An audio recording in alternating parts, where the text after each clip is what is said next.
All right, we're here at Noreen Simplicio's, and she made this very beautiful pot for me, and she's going to explain all the details about it.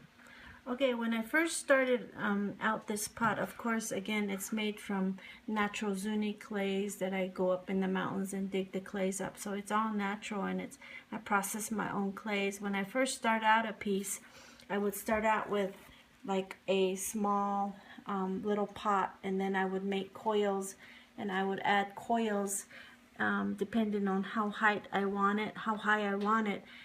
What'll happen is after I finish forming the whole bowl and everything, the shape and everything, so there's a lot of smoothing and kind of sponging and coiling techniques that I use. Once I get to the top, I would add another layer of coil, and that's where I'm going to make these impressions.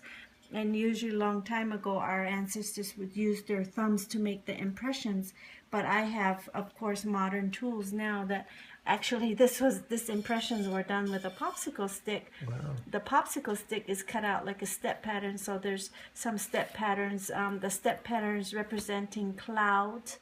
All the fine lines that you see in the paintings are prayer for rain.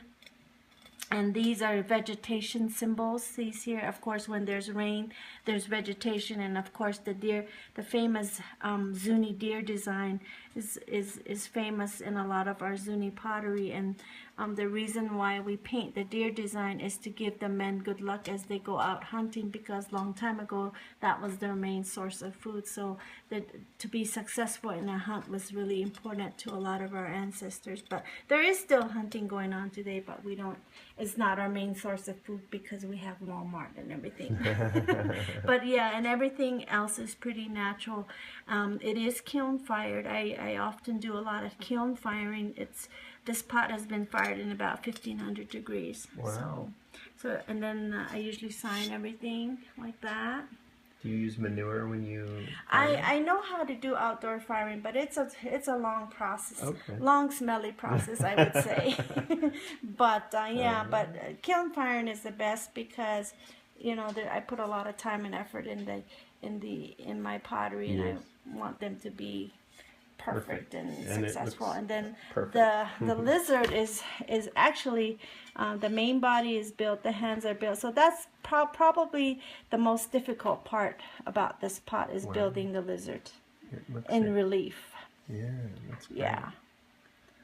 So I finally have my pot that I was originally wanting from 2011. Now it's almost 2016, and that's my Christmas gift to myself. Thank you very much. Yeah. Thank you. Right.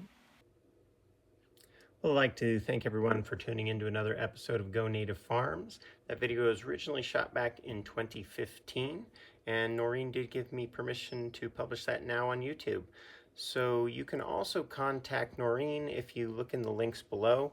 I'll publish her email and her Facebook account and her phone number if you're interested in her pottery. We're going to be going out to Zuni shortly, and we're going to be interviewing her again, and actually some of her students as well. So their pottery will be available in the future if you're interested in checking that out, and hopefully those videos will be up shortly also. So this is another piece of Zuni pottery from a different artist, and let's go up here, and we have one more Zuni pottery with the lizard on there. I have a lot of interesting stuff in here, some from Akama and Zia and all over.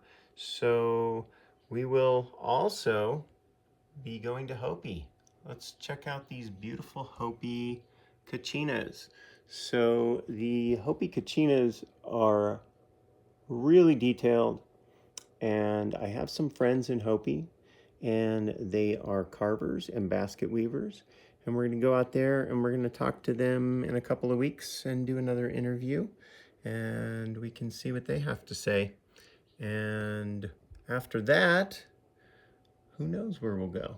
So stay tuned, and maybe in the future I might do an interview on this carver down here, who was my grandfather.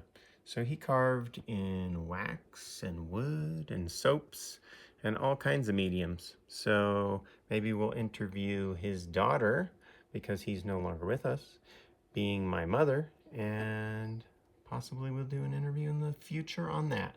Well, thank you very much for tuning in, and I hope you guys have a great rest of the day.